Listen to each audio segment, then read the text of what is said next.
नमस्कार दोस्तों, आज का वीडियो उन सभी ट्रेन मैनेजर्स के लिए है जो अभी एलआर में है और जो अभी ट्रेनिंग स्कूल में ट्रेनिंग कर रहे हैं। उनको कभी ना कभी इसका सामना करना ही पड़ेगा। लोड बीसीएन और एम्प्टी बीसीएन, जब भी आप इन गाड़ियों का चार्ज लेंगे, बीसीएन वैगन का चार्ज लेंगे, तब आपको टनेज निकालना पड़ता है। क्योंकि अगर वैगन वे बिल में टनेज लिखा हुआ है तो बहुत अच्छी बात है, फिर आपको ज्यादा मेहनत और ज्यादा दिमाग लगाने की जरूरत नहीं पड़ेगी। लेकिन अगर वैगन वे बिल में केवल कमोडिटी और बैगेज आइटम, मतलब कितने बैग लोड है, इसकी जानकारी दी है तो आपको टनेज निकालना पड़ेगा। क्योंकि कई बार वैगन वे बिल में केवल बैग की क्वांटिटी लिखी होती है, इतने सारे बैग है इसके, लेकिन पूरे रैक का वजन कितना है ये नहीं बताता। तब भी आप किसी साइडिंग में बीसीएन वैगन को ड्रेन आउट करके बाहर निकालेंगे, अब आपकी प्राइमरी रिस्पॉन्सिबिलिटी होती है आपके टीएन में उसको टनेज मेंशन करना और वैगन वे बिल में नीचे टनेज लिख देना। ये जो आप टनेज निकालते हैं ये अप्रॉक्स होता है, एकदम 100% वही वजन हो ये जरूरी नहीं है। पर नए लोग बहुत परेशान हो जाते हैं और कई बार मुझसे भी पूछते हैं, इसलिए मुझे ये वीडियो बनाना पड़ा। और अब ये वीडियो आप देख लेंगे तो आपको किसी भी बीसीएन वैगन का, चाहे वो एचएल हो, मतलब 58 बीसीएन हो या 42 बीसीएन हो, आप उसका टनेज आराम से निकाल के किसी को भी बता सकते हैं और अपने टीएन में नोट कर सकते हैं, अपने रफ जर्नल में नोट कर सकते हैं। तो ये वीडियो आप सभी न्यू ट्रेन मैनेजर्स जरूर देखिए और सीखिए। मेरे पीछे बीसीएन वैगन देख रहे होंगे,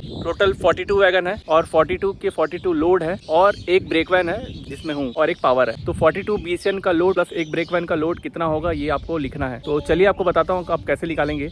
दोस्तों, किसी भी वैगन के बॉडी पर लिखा होता है सीसी, टेयर और एरिया। तो सीसी का मतलब होता है कैरिंग कैपेसिटी, मतलब वो वैगन कितना लोड उठा सकता है। टेयर होता है उस खाली वैगन का वजन, मतलब ये अगर ये वैगन खाली है तो इसका टेयर कितना होगा, वजन 24.3 टन। केवल इसका, हर में डाटा अलग अलग होंगे, ठीक है। आपको केवल ये जो सामने वाला वैगन है इसका बता रहा हूँ, इसका टेयर 24.3 टन है और सीसी 66.9 टन। और सीसी और टेयर को जोड़ देंगे तो इसमें जो माल लोड है और इस वैगन का वजन निकल जाता है। तो सीसी और टेयर को आप लोग जोड़ लीजिए, 91.2 टन आ जाएगा भाई वजन। मन में आ रहा होगा इसी प्रकार से 42 गाड़ी का वजन जोड़ना है क्या? नहीं दोस्त, आप लोग मोटा मोटी किसी एक वैगन को मान लीजिए कि 42 लोड है ना, तो किसी एक वैगन को मान लीजिए कि इतना ही लोड सभी में होगा और इतना ही वजन सभी में होगा। आपको हमेशा बोल रहा हूँ अप्रॉक्स वजन निकालेंगे, आपको कम से कम 20-22 टन का फर्क होता ही है, उतना ज्यादा टेंशन लेने वाली बात नहीं है। किसी एक वैगन के डिजिट को आप मान लीजिए कि सारे वैगन इसी प्रकार लोड होंगे, तो 42 गुणित कर लीजिएगा सीसी और टेयर को जोड़ के और उसको 42 से गुणा कर लीजिएगा। जो वैल्यू आएगी वो आपका टनेज होगा। अब बात यहाँ पर मैंने बोला 42 से गुणा करना, आप हर बार आंख बंद करके 42 से गुणा मत कीजिएगा। आप ये देखिएगा कितने वैगन लोड है और कितने वैगन एम्प्टी है। 42 का कंपोजिशन है, मतलब मानक संगठन 42 है, उसमें से केवल 40 ही लोड है और 2 एम्प्टी है। तो पहले 40 को किससे गुणा करेंगे, सीसी और टेयर को जोड़ के 40 से गुणा करेंगे और जो 2 एम्प्टी है उसका टेयर का वजन ले लेंगे, ओनली टेयर, क्योंकि इसमें कोई माल लोड तो नहीं है ना, इसलिए उसका टेयर का वजन हो जाएगा, मान लीजिए इसी का 24.3 टन उसका टेयर है, तो 2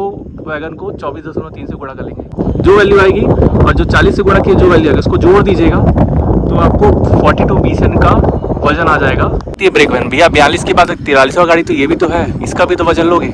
इसमें भी इसके बॉडी पर देखिए टेयर लिखा हुआ है, टेयर है 21.1 टन, तो इसको भी उस वैल्यू में जोड़ दीजिएगा तो आपको टोटल 43/43 का लोड आपके सामने आ जाएगा। और आप किसी को भी आराम से बता सकते हैं भाई कि कितना लोड आपकी गाड़ी में है। एक तरीका हो गया टनेज निकालने का, जब आपको वैगन वे बिल में टनेज नहीं लिखा होगा तो आप अनुमानित टनेज लिखेंगे निकाल के। और वो एम्प्टी गाड़ी को भी ऐसे ही करना, अगर 42 एम्प्टी है तो 42 गुणित उसका टेयर से गुणा कर दीजिएगा, जो वैल्यू आएगी वो उसके एम्प्टी वजन होगा और उसमें एक ब्रेक वैन जोड़ दीजिएगा। एक तरीका तो बता दिया, अब दूसरा तरीका है वैगन वे बिल। अगर आपको वैगन वे बिल में बीसीएन के टोटल टनेज लिख के मिला है तो फिर तो कोई दिक्कत ही नहीं है, फिर सीधा वैगन वे बिल के सबसे नीचे आ जाइएगा। टोटल टनेज है 3751.96, 43 गाड़ी है। 3751 में ना दोस्तों ब्रेक वैन का टनेज नहीं है तो आप लोग उसमें भी 25 टन या 21 टन जोड़ के आप रिपीट कर सकते हैं, आप लिख सकते हैं अपने टीएन में उसका टोटल टनेज, अगर वैगन वे बिल में टनेज लिखा है तो। पहला वैगन का नंबर देखिए, उसमें 66 टन सीसी है और 24.3 टन टेयर है, टोटल कितना 90.3 टन। ऐसे ही करके इन्होंने सारे वैगन का टोटल टनेज लिख दिया है और ग्रॉस वेट लिखा है 3751.6 या 21 टन। आप लोग ब्रेक वैन का जोड़ के इसका टोटल टनेज बता सकते हैं किसी को भी, अगर वैगन वे बिल में ऐसा दिया तो। अगर वैगन वे बिल में ये नहीं दिया है, इसकी जगह बोरियों की संख्या दी है,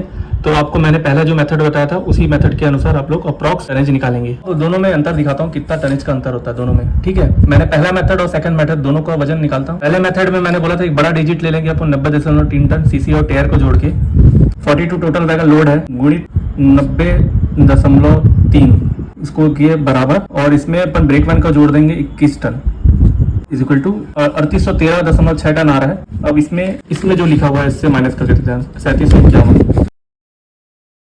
तो केवल 62 टन का फर्क आ रहा है। तो आप दोनों मेथड से निकाल सकते हैं। अगर आपको वैगन में भी लिख के मिला तो कोई दिक्कत नहीं है, नहीं तो आप जो मैं पहले तरीका बताया, एक वैगन में जो डाटा छपा है उसी डाटा को 42 वैगन का डाटा मानते हुए गुणा कर लेंगे और उसमें ब्रेक वैन का वजन जोड़ देंगे। तो दोस्तों ऐसे ही ट्रेन मैनेजर की वर्किंग से संबंधित वीडियो देखने के लिए चैनल से जुड़े रहे। मैं चाहता हूँ कि सारे ट्रेन मैनेजर परफेक्टली काम करें, रेलवे की सुरक्षा संरक्षण को ध्यान रखते और समय की बचत करें। तो मिलते हैं अगले वीडियो पर। Bye bye.